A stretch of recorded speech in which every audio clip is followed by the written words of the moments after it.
Amen. Ça veut dire que nous sommes d'accord, ainsi soit-il. Voilà, je vais essayer de démêler le nœud du problème. Voilà. Heureux d'être avec vous ce matin, heureux de passer ces moments. C'est des moments privilégiés, vous savez, que l'on a, non seulement de pouvoir nous réunir librement, de pouvoir prier ensemble, de pouvoir ouvrir la parole de Dieu ensemble. Le privilège, il est surtout aussi spirituel, ce privilège que l'on a de pouvoir nous approcher de Dieu, en toute liberté, en toute assurance, nous approcher du trône de la grâce. Alléluia, ça c'est tellement extraordinaire de réaliser ce privilège-là que l'on a, ce cadeau, pouvoir nous tenir dans la présence de Dieu. Amen. Voilà, je vous invite à ouvrir avec moi la parole. J'espère que vous avez vos Bibles, sinon vous pouvez suivre derrière moi sur l'écran. On va commencer par lire plusieurs versets. Vous allez certainement rapidement comprendre le thème de ce jour. Je voudrais lire avec vous Jean, Évangile selon Jean, chapitre 17, et nous lisons versets 14 à 16. Jean, chapitre 17, verset 14. Je leur ai donné ta parole, et le monde les a haïs, parce qu'ils ne sont pas du monde, comme moi je ne suis pas du monde. Donc c'est Jésus ici qui parle. Je ne te prie pas de les ôter du monde, mais de les préserver du malin. Ils ne sont pas du monde, comme moi je ne suis pas du monde. Lisons également 1 Jean, chapitre, on va lire 4 versets, 5 versets ensemble en introduction. 1 Jean, chapitre 2, verset 15.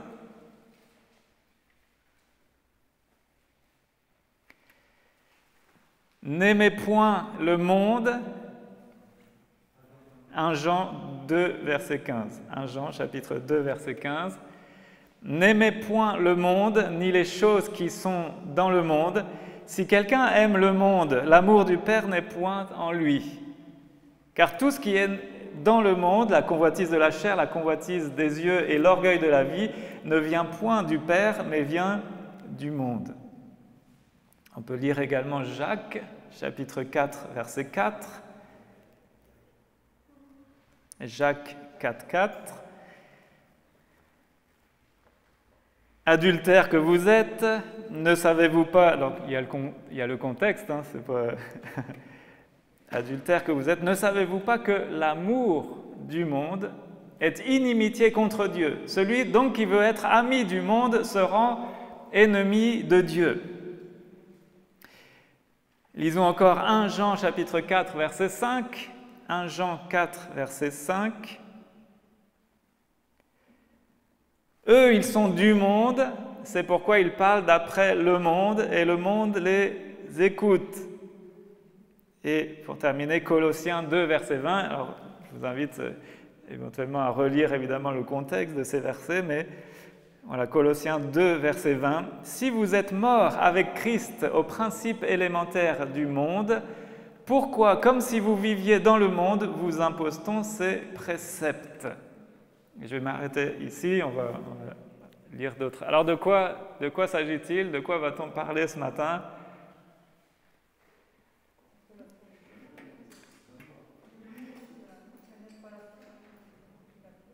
Alors vous n'avez rien suivi, on va relire les 5 versets? Non. Il est parlé dans tous ces versets du monde. Le monde, l'amour du monde, être du monde ou ne pas être du monde. Le dernier verset parle des principes élémentaires du monde. Ils sont du monde. L'amour du monde.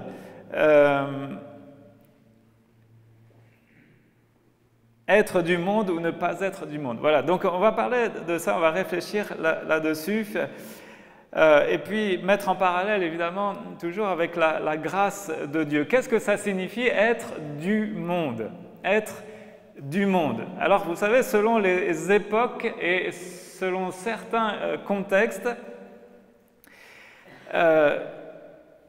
être du monde, ça ne va pas toujours signifier la même chose. Être du monde, en fait, c'est comme violer un tabou de notre culture d'église. Et je vais citer plusieurs anecdotes, mais par exemple, prenons l'exemple de la cravate.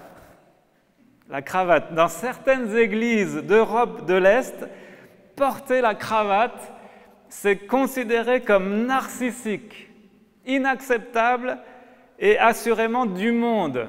Ceux qui portent la cravate, ce sont ceux qui veulent se faire voir, orgueilleux, narcissiques. Voilà, ça c'est une culture d'église en Europe de l'Est. Mais dans d'autres cultures, vous le savez, c'est tout le contraire. J'ai noté cette anecdote de Terry Virgo, un pasteur américain. Un jour, il va prêcher en Afrique du Sud. Et Afrique du Sud, il fait plutôt chaud quand même, alors que toute la semaine, il avait vu le pasteur en pantalon décontracté, en chemise, manches courtes, col ouvert. Et puis, à une autre occasion, pendant la semaine, il y avait eu une rencontre, et puis il avait remarqué que les participants portaient des shorts et des chemises, des manches courtes. Même le pasteur qui a animé la conférence avait plutôt un pantalon décontracté, une chemise à manches courtes, etc. Et puis, le dimanche matin, tout le monde se prépare pour aller au culte.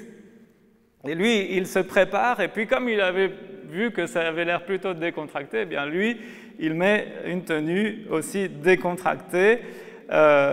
Et puis, il s'avance vers la voiture du pasteur qui l'emmenait à l'église. Et là, dans la voiture, il voit ce pasteur, costume, gilet, cravate, alors qu'il faisait une chaleur pas possible.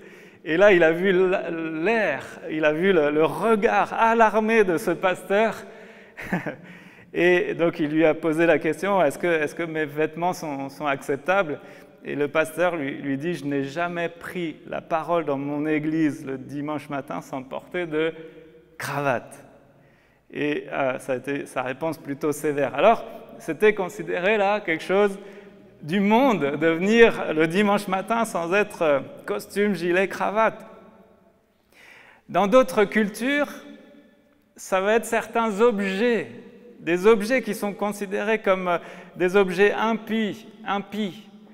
Dans certaines cultures d'église, et il n'y a pas si longtemps que ça aussi, au milieu de nous, enfin dans notre culture française, il y a par exemple des instruments qui étaient considérés comme des instruments du monde, comme la guitare, la batterie.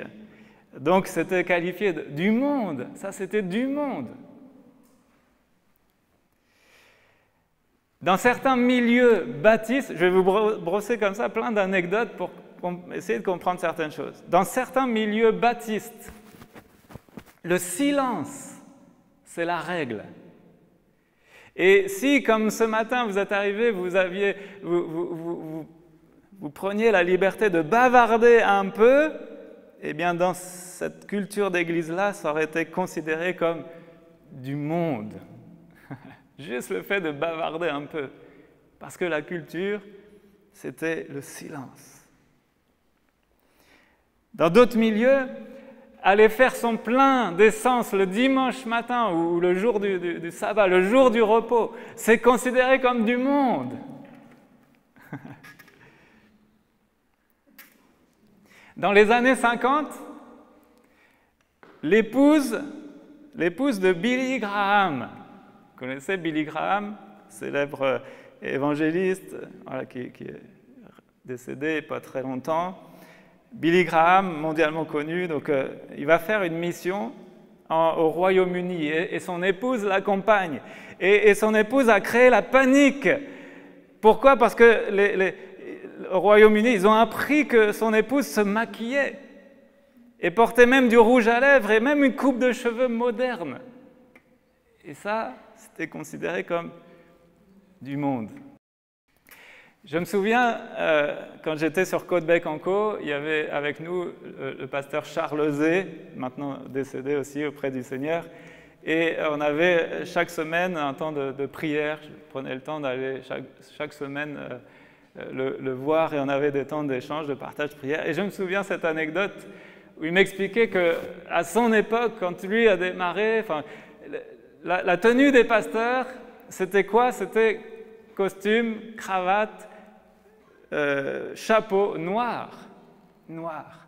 Jusqu'au jour où il y a un pasteur qui a osé venir avec un costume gris. Gris. Et il s'en est pris plein les étiquettes parce que c'était considéré comme du monde. Du monde. Plus tard, ça a été la même chose avec le premier qui a osé venir avec un costume de couleur. Un costume bleu. Et là encore, considéré comme c'était du monde. Ah, pas évident tout ça, hein? Pour certains, dans certaines cultures, et pour certains peut-être même encore aujourd'hui, aller au cinéma est incontestablement du monde. Je me souviens avoir entendu l'anecdote d'un pasteur qui a refusé la télé chez lui parce qu'il avait commandé une télé et quand il a vu le carton de la télé arriver chez lui, c'était écrit en gros sur le carton « Le monde dans votre salon ». Et quand il a vu ça écrit, il a renvoyé la télé. Le monde. Et pour lui, c'était, voilà, ça allait être le monde, c'était du monde. Alors, est-ce que vous avez remarqué le point commun entre toutes ces anecdotes que je viens de donner? En fait, dans toutes ces anecdotes, toutes ces cultures, ces contextes différents, ces époques, à chaque fois, tout ce qui était qualifié comme appartenant au monde n'était basé que sur la forme, l'extérieur en fait. On pourrait dire l'apparence. Alors, tout ça, c'est un peu comme un champ de mine religieux. Hein. C'est un peu comme un terrain miné. Hein. Mais évidemment, la Bible parle de ça. La Bible exprime clairement, on a lu plein de versets, il y a des choses qui sont du monde. Et Paul, plus particulièrement, va traiter ce thème dans son épître, dans sa lettre aux Romains. Aux Romains. Qu'est-ce qui a poussé Paul à parler de ces sujets? Paul devait gérer ce type de problème. Parce que l'Église de Rome, elle était constituée de quoi? Bien d'un mélange, un beau mélange, un mélange d'anciens juifs et puis d'anciens païens. Et Paul avait conscience que ça allait créer beaucoup de tensions, tout ça. Pourquoi? Parce que d'un côté, il y avait les anciens païens, donc avec leur arrière-plan insouciant et sans loi. Donc ça, c'est un peu mon profil, non pas insouciant et sans loi, mais un ancien païen. Moi, je ne suis pas né dans les églises évangéliques et tout ça, même si j'ai une éducation religieuse, mais je ne suis pas né, comme on dit dans nos milieux, né sur les bancs de l'école du dimanche. Et donc ça, c'était le cas chez les Romains, à l'église de Rome. Il y avait les anciens païens, leur arrière-plan, insouciants, sans loi. Et puis il y avait les anciens juifs. Donc eux, c'était les chrétiens nés sur les bancs de l'école du dimanche. Et pour ces anciens juifs, eh bien, pour eux, la dévotion envers Dieu, elle était exprimée par un respect scrupuleux de la loi, des règles, des rites religieux, des traditions religieuses. Et ils étaient scrupuleux là-dessus. Et tout ça, ces deux mondes-là, les anciens païens et les anciens juifs, tout ça allait devoir se mêler. C'était un choc de culture. Et Paul va devoir gérer tout ça, et c'est pour ça qu'il va écrire, il va enseigner beaucoup là-dessus. Et pour comprendre un peu sur quoi les discussions avaient lieu, alors il n'a pas été question ici de cravate ou d'instruments de musique ou tout ça, mais eux, le problème, c'était quoi? C'était manger des viandes qui auparavant étaient interdites. Des viandes sacrifiées aux idoles, ou voilà, ça c'était les problèmes. Pour d'autres, c'était l'attitude nouvelle et libérale envers l'observance du sabbat. Donc pour certains, voilà, il fallait observer le sabbat de manière stricte, rigoureuse. Et puis pour d'autres, ils se sentaient totalement libres par rapport à cela. Donc tout cela, ça posait des problèmes, et surtout des problèmes à leur conscience délicate. La question de savoir si on pouvait manger de la viande qui pouvait avoir été offerte à des idoles était un sujet assez brûlant à l'époque. Alors, quelle a été l'approche de Paul? Première chose que Paul va mentionner, c'est que, tout d'abord, il reconnaît que certains sont plus forts dans la foi que d'autres. Ceux qui étaient forts dans la foi savaient qu'ils pouvaient, par exemple, manger de tout. Manger de tout.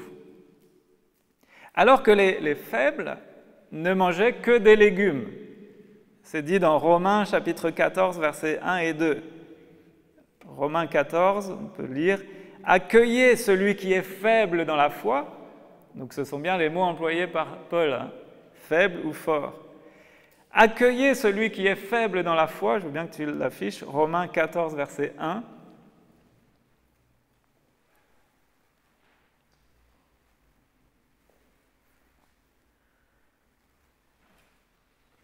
Voilà, faites accueil à celui qui est faible dans la foi et ne discutez pas les opinions. Tel croit pouvoir manger de tout, tel autre qui est faible ne mange que des légumes. Alors ici, il n'est pas question de malbouffe ou pas de malbouffe, de McDo ou pas McDo, mais c'était par rapport à des rites religieux, d'accord?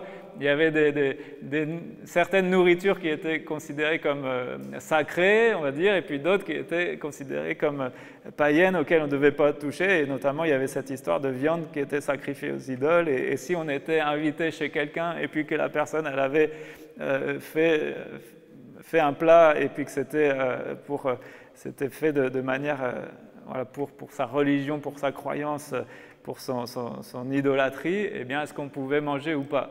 C'est un peu, on pourrait transposer aujourd'hui, si vous êtes invité chez des musulmans et puis que la viande elle est halal, est-ce qu'on doit manger ou pas de la viande halal? Donc c'était pas la question, c'était pas la malbouffe ou pas la malbouffe, hein. C'était ces questions d'ordre religieux, d'accord? Donc, Paul emploie cette expression « accueillez celui qui est faible ». Et il dit « certains pensent pouvoir manger de tout et d'autres qui sont plus faibles dans la foi et ne mangent que des légumes ». Pour les autres, certains considéraient un jour supérieur à un autre alors que d'autres les considéraient tous égaux, dans Romains 14 au verset 5. Tel fait une distinction entre les jours, tel autre les estime tous égaux. Et Paul dit que chacun ait en son esprit une pleine conviction. Donc, Paul fait une distinction entre ceux qui sont forts dans la foi et ceux qui sont faibles. La grande préoccupation de Paul, c'était que tous ces gens-là, anciens païens, anciens juifs, faibles ou forts dans la foi, débutants ou expérimentés, 30 ans de conversion ou une année de conversion, le souci de Paul, c'est que tout ce monde-là, il ne devait pas se juger les uns les autres. Première règle, première chose importante. Apprendre à ne pas se juger, donc dans le sens de se condamner les uns les autres. Mais au contraire, rechercher les choses qui contribuent à la paix et à l'édification mutuelle. Donc, l'enseignement de Paul, c'est qu'il fallait que les forts supportent les faibles et ne cherchent pas simplement ce qui leur plaît. Ça, c'était un premier constat. Romains 15, verset 1. Romains 15, verset 1er, Paul dit « Nous qui sommes forts, nous devons supporter les faiblesses de ceux qui ne le sont pas et ne pas chercher ce qui nous plaît. Donc, ces principes-là sont toujours valables aujourd'hui au milieu de nous. Si nous, dans notre foi et dans notre conscience, on va en reparler juste après, s'il y a des choses sur lesquelles on se sent plutôt libre, et puis que pour d'autres, ils ne se sentent pas libres, et pour eux, c'est important de suivre certaines règles, certaines choses, eh bien, ceux qui se sentent libres doivent supporter, ne doivent pas juger ou condamner ceux qui se sentent moins libres à l'égard de ces choses. D'accord ? Quel que soit le domaine. Viande sacrifiée aux idoles, jour du sabbat, instruments de musique, cravate ou pas cravate, vêtements, enfin tout ça, c'est des affaires de culture, de point de vue.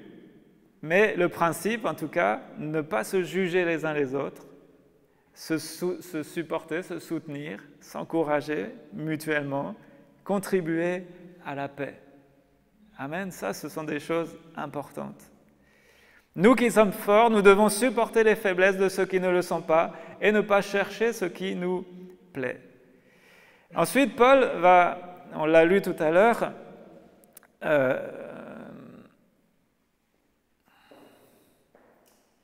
retrouve le verset. Voilà, que chacun ait en son esprit une pleine conviction. Donc, une chose importante dans toutes ces affaires-là, qu'est-ce qui est du monde, qu'est-ce qui n'est pas du monde? Eh bien, c'est d'abord, il commence par dire que c'est une affaire de conscience, une affaire de conscience personnelle. Alors, la conscience, c'est quoi? Ben, c'est délicat, c'est un mécanisme très délicat du psychisme humain. La conscience, elle est plutôt intuitive, plutôt que rationnelle. Mais la conscience, c'est quand même un don de Dieu, c'est quelque chose que Dieu a déposé en nous, une conscience. Et donc, tout d'abord, notre conscience doit être écoutée. Donc, la conscience, c'est ce qu'on va écouter premièrement pour faire nos choix de vie, peut-être pour s'habiller, pour choisir les films que l'on regarde, pour nos attitudes, pour notre vocabulaire. C'est une affaire de conscience. Je me souviens très bien que très rapidement, au début de ma conversion, il y a eu une prise de conscience quant à mon vocabulaire. Et je me suis rendu compte, mais c'était ma conscience personnelle, mon avis à moi, que je ne pouvais pas, selon moi, je dis bien selon moi, être un disciple, un enfant de Dieu et dire en même temps des gros mots, voilà, parce qu'il y avait un verset de la parole qui m'a touché, c'est de l'abondance du cœur que la bouche parle, et ça m'a touché, et il y a une prise de conscience. Maintenant, je peux rencontrer d'autres chrétiens qui n'en sont pas à cette prise de conscience peut-être, et pour qui ça ne dérange pas de dire encore des gros mots. J'en rencontre régulièrement. Alors, tout ça, c'est une affaire de conscience. On ne doit pas juger, on ne doit pas condamner. Peut-être qu'on peut dans son cœur, on peut prier, mais l'important, c'est on peut conseiller aussi, ce n'est pas interdit de conseiller, mais sans qu'il y ait de jugement, de condamnation de notre part. Première chose, c'est une affaire de conscience. Mais la conscience n'est pas nécessairement fiable à 100%. Et notre conscience, avant tout, elle doit être soumise aux Écritures. Elle doit être éduquée par la parole de Dieu. Comme je viens de le dire, la prise de conscience par rapport aux gros mots, elle est venue d'un verset de l'Écriture. Il y a une prise de conscience par rapport à la parole de Dieu. Donc, étant donné qu'on n'a pas tous la même connaissance, la même maturité de connaissance de la parole de Dieu, c'est normal qu'on ait tous aussi des niveaux de conscience personnelle qui sont différents. Sans compter la culture, l'éducation, l'enseignement qu'on a reçu aussi, qui va nous donner aussi soit un éclairage, soit une orientation. Et puis, selon l'enseignement qu'on a reçu, on va avoir une certaine conscience. Et puis d'autres, ils ont reçu un autre enseignement et ils ont une conscience totalement différente, parfois sur les mêmes sujets. Donc le problème avec la conscience, c'est que notre conscience, elle peut être mal programmée et elle peut même nous mener en esclavage. Et donc parfois notre conscience a besoin d'être reprogrammée pour s'aligner sur les Écritures. Mais toutefois, notre conscience ne doit pas être malmenée ou piétinée.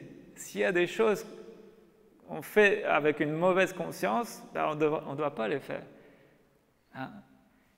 Donc c'est important d'être à l'écoute, mais au maximum, notre conscience doit se calquer, s'aligner sur l'enseignement de la parole de Dieu. Je vous donne un exemple.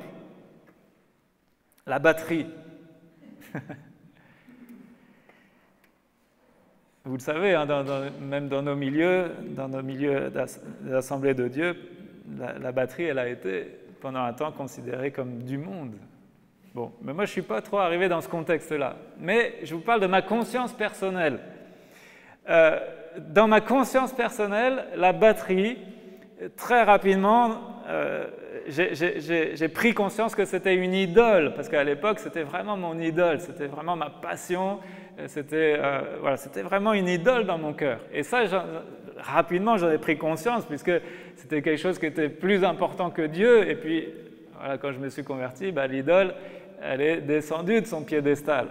Hein, il a fallu évidemment que je fasse descendre cette idole de son piédestal. Et puis, j'ai fait le tri aussi.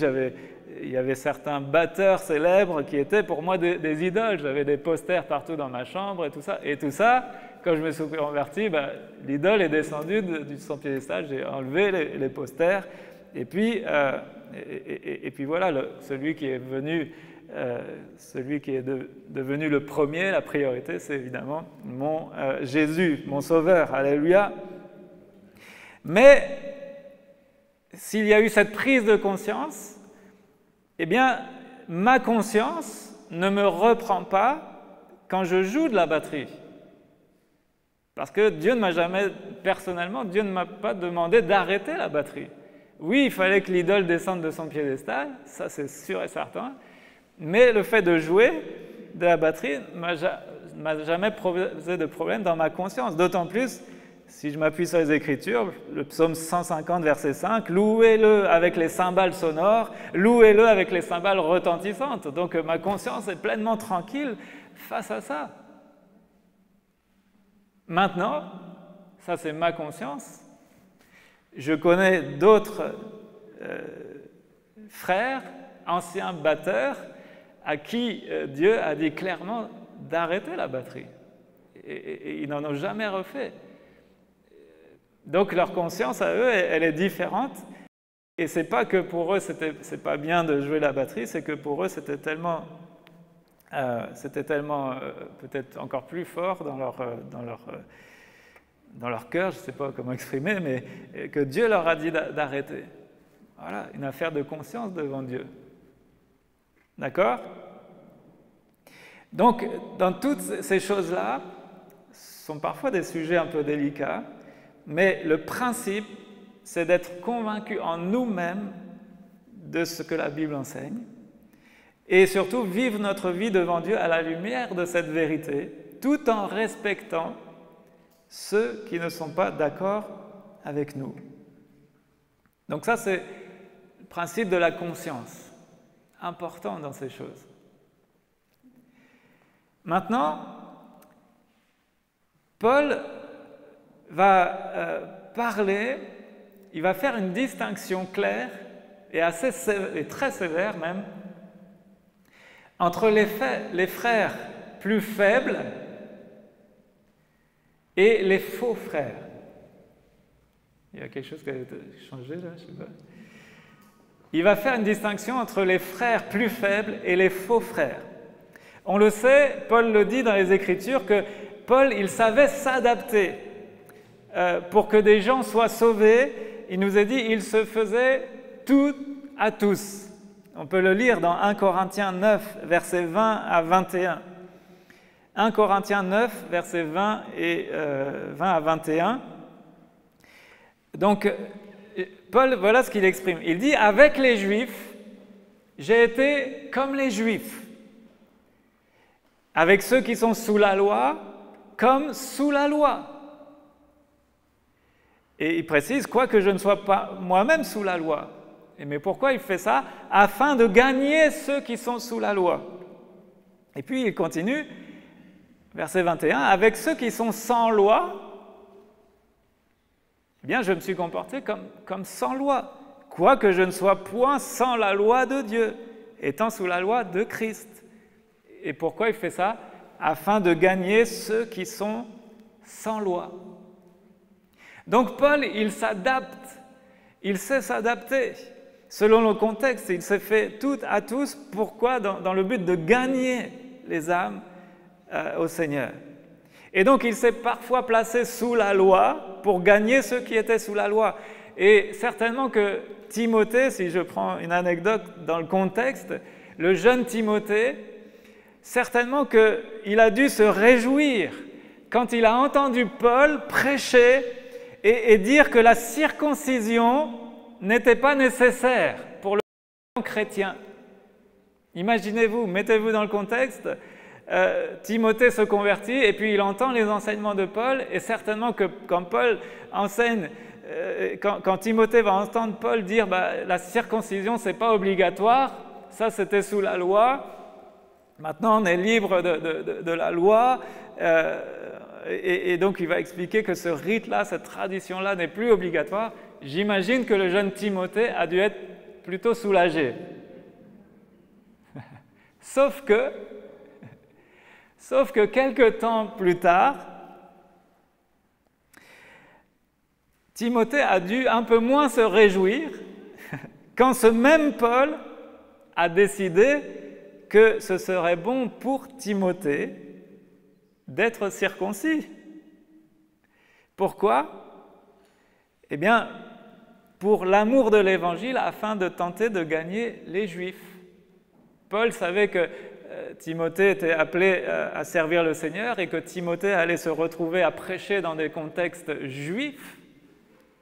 Et là, Paul a jugé bon de conseiller à Timothée, Timothée, ce serait mieux que tu sois circoncis. Parce que là, tu vas être exposé à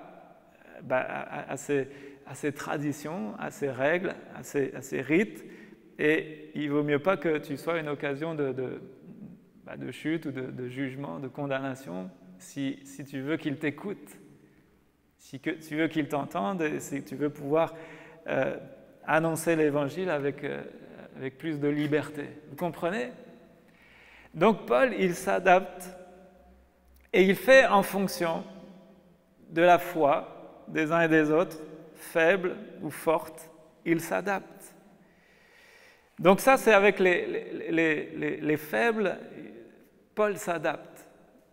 Donc vous comprenez, le mot faible, hein, c'est pas une, comment dire, c'est pas un mot, une critique, hein, c'est une position par rapport.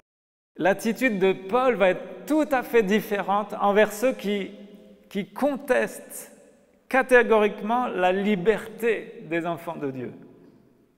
Il fait donc la distinction entre les frères plus faibles et les faux frères.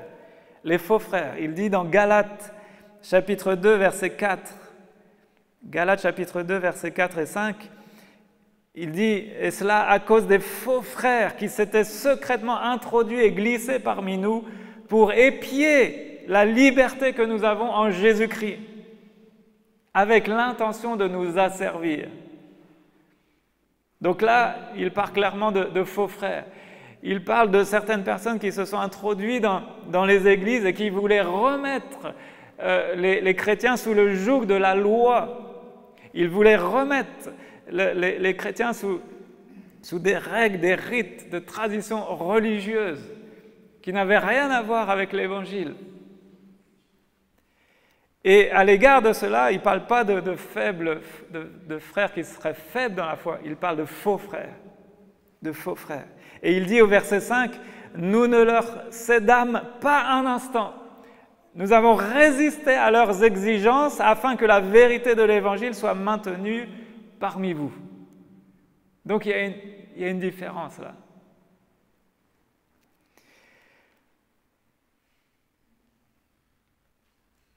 Ça arrive parfois d'être exposé à des faux frères.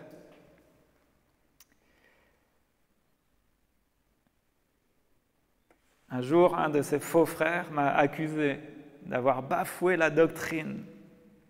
Pourquoi? Parce que j'avais baptisé et puis que le ventre ressortait un peu de l'eau et on m'a accusé d'avoir bafoué la doctrine parce que je n'avais pas baptisé par immersion. Et je me suis rendu compte que ce faux frère était légaliste. Et là, il faut résister. Là, il faut ne pas céder. Nous ne leur cédons pas un instant. Là, il faut résister à leurs exigences. Et là, il faut que la vérité de l'Évangile soit maintenue. Ça, c'est pas évident. Mais ça arrive parfois.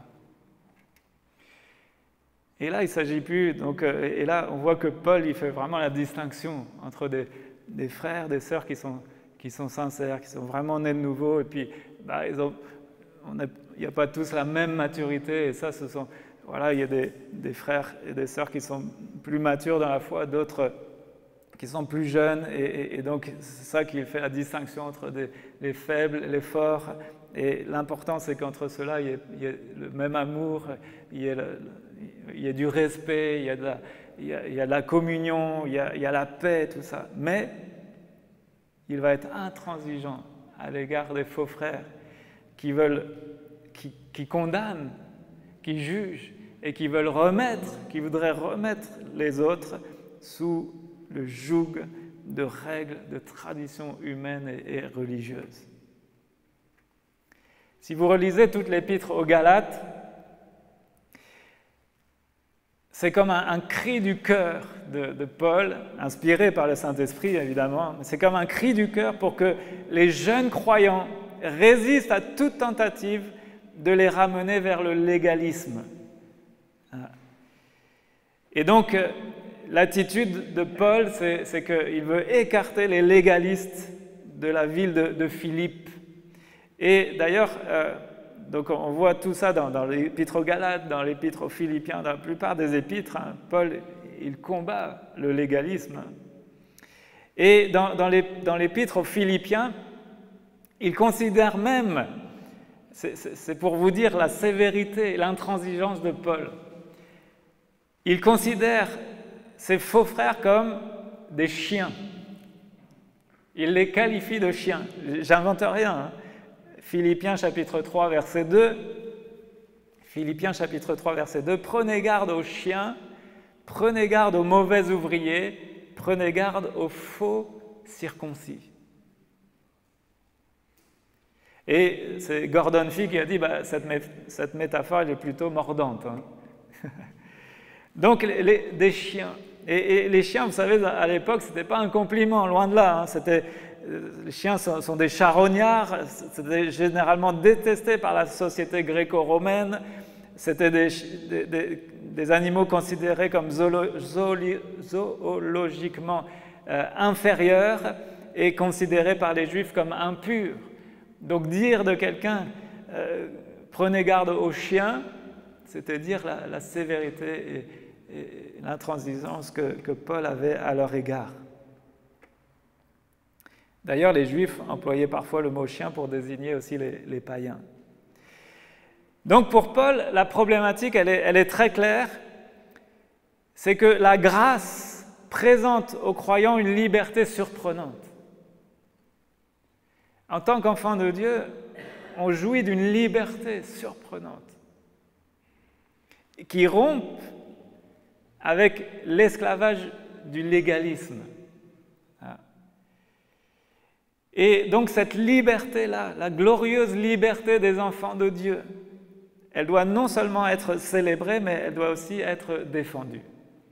Vous le savez, la liberté des enfants de Dieu, ça ne veut pas dire qu'on a le droit de tout faire n'importe comment, mais on jouit quand même d'une grande liberté, d'une grande latitude voilà, dans ce que l'on peut faire vivre.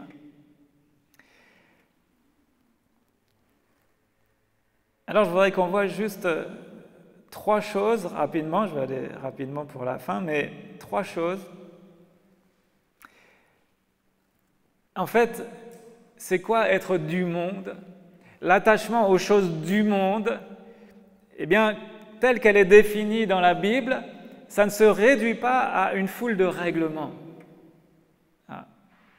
Et Paul va se concentrer sur 3 domaines principaux pour décrire c'est quoi être du monde. Et on va voir que ça n'a rien à voir avec la forme, en fait. L'important, c'est de chercher le fond des choses. Il y a 3 choses sur lesquelles Paul va se concentrer, 3 domaines principaux. Il parle de la richesse de ce monde, il parle de la sagesse du monde et de la religion de ce monde. Alors la richesse de ce monde, Romains 11, verset 12, il dit « Si leur chute a été la richesse du monde et leur amoindrissement la richesse des païens, combien plus en sera-t-il ainsi quand ils se convertiront tous ?» Donc ici, Paul emploie l'expression « la richesse du monde ». Alors, c'est vrai que le Nouveau Testament ne nous invite pas à vivre une vie d'ascète. Ce n'est pas un péché que d'avoir des moyens, ce n'est pas un péché que d'être riche. Mais les richesses de ce monde, donc comprenons l'attrait des richesses, l'appât du gain, les richesses de ce monde sont un piège dangereux. Et vous savez que la Bible dit qu'on ne peut pas servir 2 dieux à la fois, Dieu ou Mammon, donc Dieu ou le Dieu de l'argent. On ne peut pas servir les deux à la fois.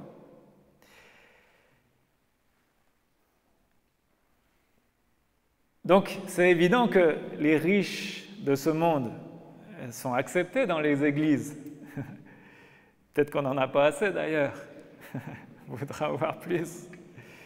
Mais là où Paul insiste, là où l'enseignement de la parole de Dieu insiste, c'est que c'est de les prévenir, de nous prévenir de ne pas être vaniteux, de ne pas placer notre espoir dans l'incertitude de la richesse. Paul dit à Timothée, 1 Timothée 6, verset 17, « Recommande aux riches du présent siècle de ne pas être orgueilleux, de ne pas mettre leur espérance dans des richesses incertaines, mais de la mettre en Dieu, qui nous donne avec abondance toutes choses pour que nous en jouissions. » Donc, l'attrait des richesses, le danger, c'est de mettre tout son espoir, tout son avenir dans les richesses de ce monde, en disant moi, ma sécurité, ce sera un compte en banque bien rempli. Moi, ma sécurité, c'est mon salaire. Moi, ma sécurité, c'est d'avoir plein d'actions en bourse, etc. Non, ça, c'est un réel danger. Évidemment, on a le droit de placer son argent, mais l'important, c'est quoi la chose qui peut prendre la place de Dieu dans notre cœur? Et on sait que du coup, l'argent peut devenir une idole. C'est les questions financières diriger notre vie.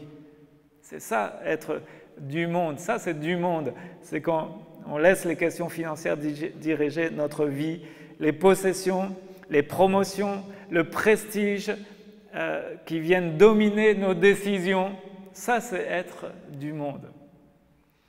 La carrière, la voiture, le confort domestique, tout ça ne doit pas dicter nos valeurs. Ce n'est pas un péché de faire une belle carrière, d'avoir une belle voiture, d'avoir le confort d'une belle maison.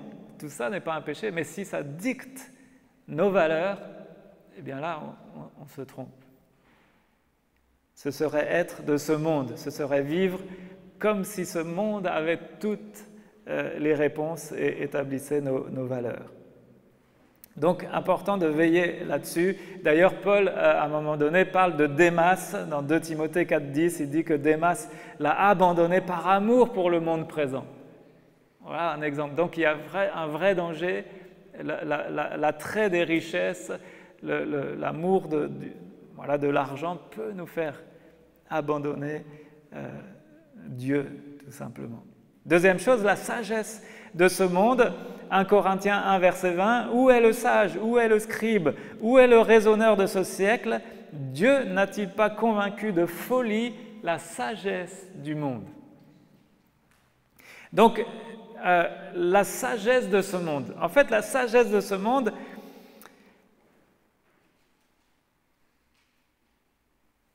elle est en opposition avec la folie de la croix. Il y a une opposition totale.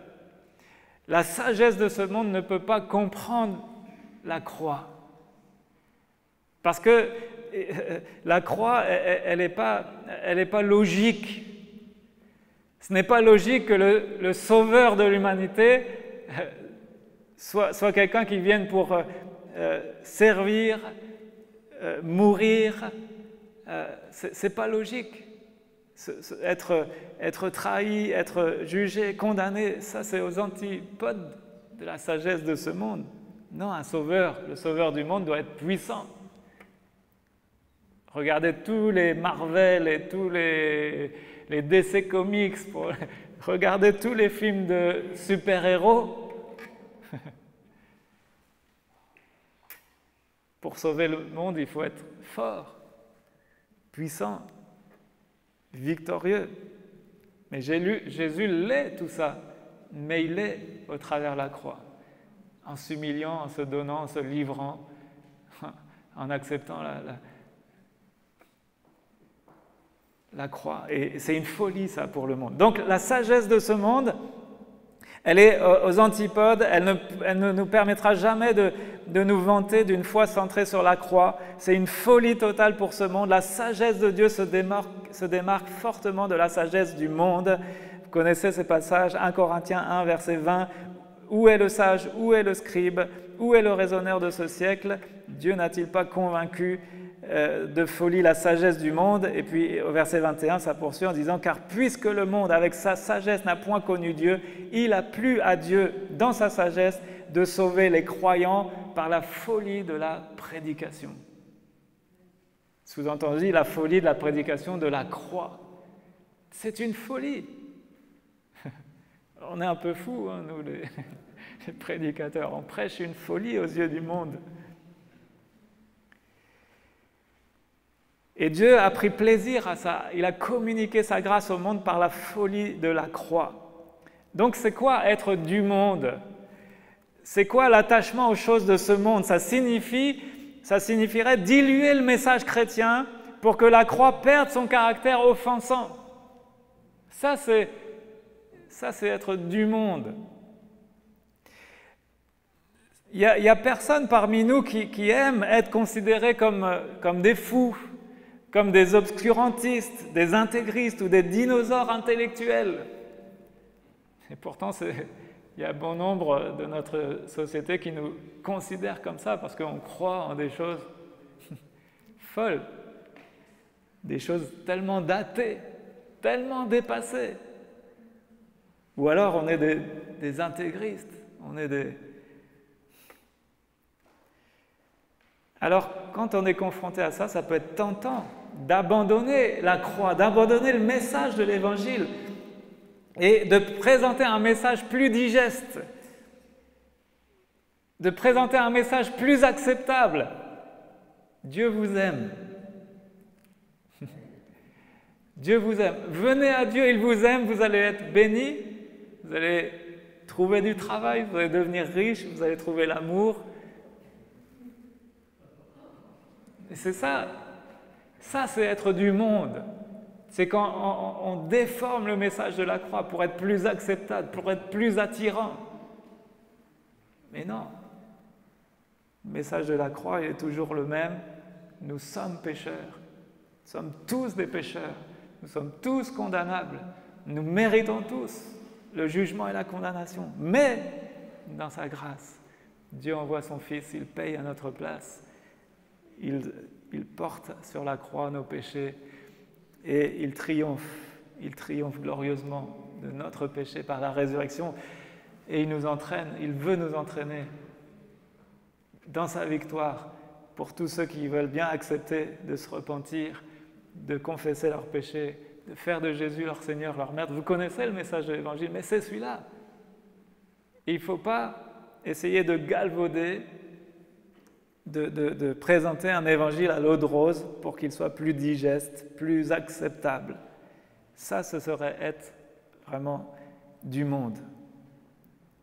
Et puis, pour terminer, la religion de ce monde, Paul voit la religion de ce monde comme un cul-de-sac subtil qui ne mène nulle part.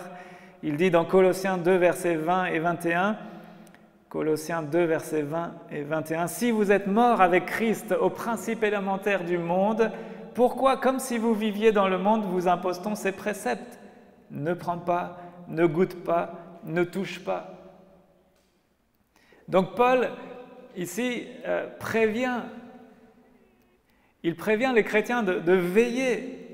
Au verset 8, il dit « Prenez garde que personne ne fasse de vous sa proie par la philosophie et par une vaine tromperie, s'appuyant sur la tradition des hommes, sur les principes élémentaires du monde et non pas sur Christ. » Donc ça, c'est la religion du monde. C'est la tradition des hommes, c'est les principes élémentaires du monde. Et c'est contraire à Christ. Et Paul nous dit de prendre garde. De prendre garde. Les principes élémentaires du monde.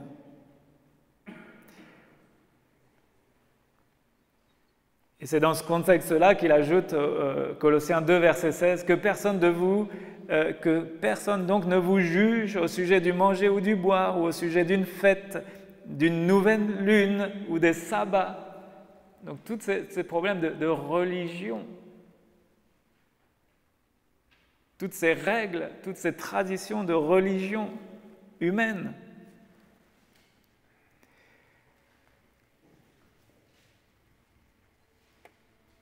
L'attachement, et c'est tout ça, Paul décrit cela comme l'attachement aux choses de ce monde.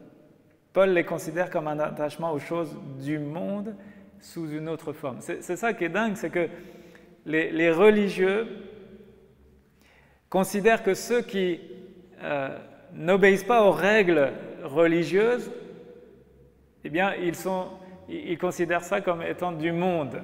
Mais Paul, lui, il renverse la chose et il dit que ceux qui sont attachés aux traditions humaines et aux religions humaines, eh bien, ce sont des choses du monde sous une autre forme. Donc il renverse la chose et il prévient, il avertit que ça, c'est être donc du monde. On doit toujours être sur nos gardes contre les règles prescrites et imposées qui peuvent simplement refléter la culture dans laquelle nous avons été élevés ou à laquelle nous nous sommes personnellement habitués. Ça, être du monde, c'est quand on considère certaines règles de notre culture comme plus importantes qu'en réalité la parole de Dieu. Ça dépasse ce que dit la parole de Dieu. On va plus loin que ce que dit la parole. Et on voudrait imposer ces règles aux autres. Ça, c'est être du monde. La religion de ce monde. Donc certaines normes férocement imposées sont très éloignées de l'ambiance du Nouveau Testament, dans lequel Paul dit ceci dans 1 Timothée 4, verset 4, « Car tout ce que Dieu a créé est bon, et rien ne doit être rejeté pourvu qu'on le prenne avec action de grâce, parce que tout est sanctifié par la parole de Dieu et par la prière. » Donc là, Paul, il décrit ici la liberté, toute la latitude que l'on a en tant qu'enfant de Dieu. Ce n'est pas un verset qui nous autorise à faire tout ce que l'on veut n'importe comment, attention. Hein. Mais c'est pour être en contradiction avec ceux qui veulent imposer parfois certains jougs, certaines règles de tradition religieuse et humaine. Tout ce que Dieu a créé est bon, rien ne doit être rejeté pourvu qu'on le prenne avec action de grâce, parce que tout est sanctifié par la parole de Dieu et par la prière. Donc, on voit que le légalisme dur, il est absent du Nouveau Testament. L'Évangile, lui, il apporte la liberté. La liberté. Et donc, au lieu d'imposer des règles détaillées, Paul préfère faire appel à la conscience de chacun. Il dit dans 2 Corinthiens 4, verset 2, « Nous rejetons les choses honteuses qui se font en secret. Nous n'avons point une conduite astucieuse et nous n'altérons point la parole de Dieu, mais en publiant la vérité, nous nous recommandons à toute conscience d'homme devant Dieu. D'accord? Donc, l'important, c'est, voilà, nous nous recommandons à toute conscience d'homme devant Dieu.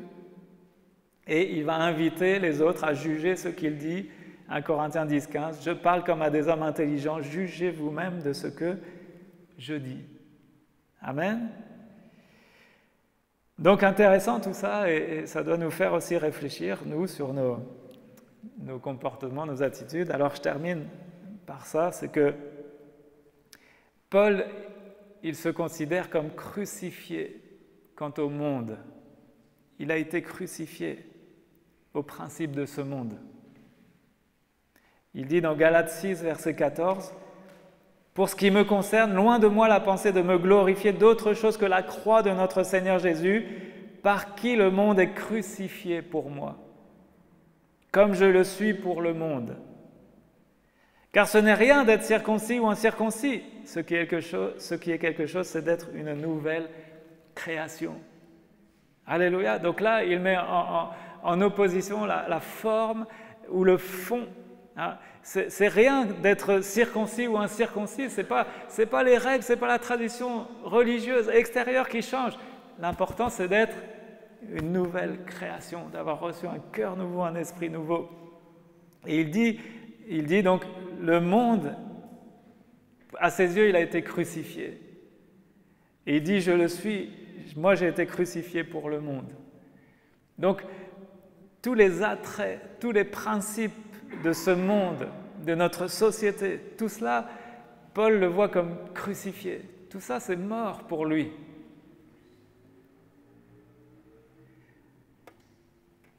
Et pour Paul, le remède absolu contre l'attachement aux choses du monde, c'est la croix. La croix. Et c'est là-dedans qu'il met sa fierté. Et c'est grâce à la croix qu'il dit que le monde a été crucifié pour lui, comme lui, il est du monde. Donc, pour Paul, c'est vraiment ça l'important. Et il met ça en avant dans 1 Corinthiens 7, 31. « Ceux qui profitent de ce monde doivent vivre comme s'ils n'en profitaient pas. En effet, le monde d'aujourd'hui ne va pas durer toujours. » Donc il sait que le monde actuel, tout ça va passer, tout ça va être jugé. Et donc il ne veut plus vivre comme en suivant les règles de ce monde, mais il veut vivre en suivant les règles du royaume de Dieu, la justice de Dieu. Et c'est ça qui est le plus important. On va juste lire Romains 12, verset 1 pour conclure avec vous. Romains 12, versets 1 et 2. « Je vous exhorte donc, frères, par les compassions de Dieu, à offrir vos corps comme un sacrifice vivant, saint, agréable à Dieu, ce qui sera de votre part un culte raisonnable. Ne vous conformez pas au siècle présent, mais soyez transformés par le renouvellement de l'intelligence, afin que vous discerniez quelle est la volonté de Dieu, ce qui est bon, agréable et parfait. » Donc on a besoin vraiment de ce renouvellement de notre conscience, notre compréhension, notre intelligence, parce que la dévotion à Dieu, la dévotion personnelle envers Dieu, elle est motivée par quoi? Par l'intérieur, par ce changement qui s'est opéré en nous, ce cœur nouveau que Dieu nous a donné. Mais elle ne doit pas être remplacée par une série de règles imposées de l'extérieur. La forme ou le fond, c'est ça l'important. Souvenons-nous de Jésus. Hein. Jésus, il a choqué ses contemporains. Pourquoi? Parce qu'il mangeait avec les gens de mauvaise vie. Il a choqué. Mais pourtant, c'est pas parce qu'il mangeait avec ces gens-là que Jésus ne s'est jamais souillé. Ça n'a jamais trahi ses propres standards de sainteté. Vous comprenez? Alors la forme, elle a choqué les bien-pensants, elle a choqué les religieux, elle est venue se heurter aux traditions de règles humaines, mais le fond, c'était que Jésus, il aimait les perdus, il est venu pour donner sa vie pour eux. Amen. Donc il y a besoin vraiment de ce renouvellement. Je voudrais qu'on prie maintenant pour que le Seigneur nous aide dans voilà, dans notre vie à faire le distinguo entre ces choses.